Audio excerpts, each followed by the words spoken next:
In today's video, I'm going to teach you how to set up Zoho Bookings. We'll walk through how to create both interview bookings and regular appointments, so by the end, you'll know exactly where to click and what to look out for.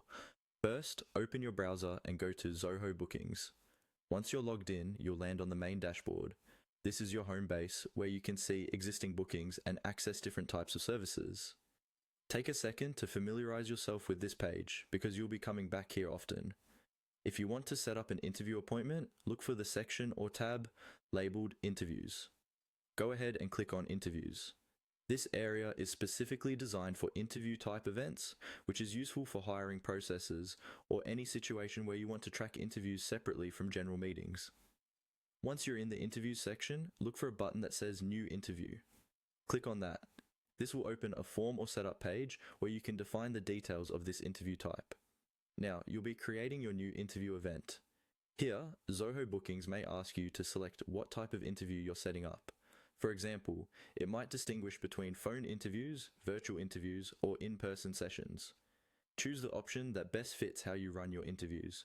As you move through the fields, make sure the duration, time slots, and any required information for candidates are set the way you want. This will save you time later because candidates will book based on these rules. If instead you want to set up a regular appointment, not an interview, go back to the main dashboard if needed and look for the Appointments section. Click on Appointments. This section is where you manage general meetings, consultations, or any non-interview services. Inside the Appointments area, click on New Appointment. This will open a form where you can define one specific appointment booking.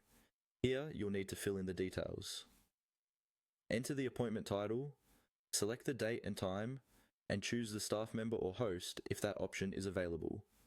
Make sure the client's information is accurate, including their name and contact details, so they receive confirmations and reminders correctly. Double check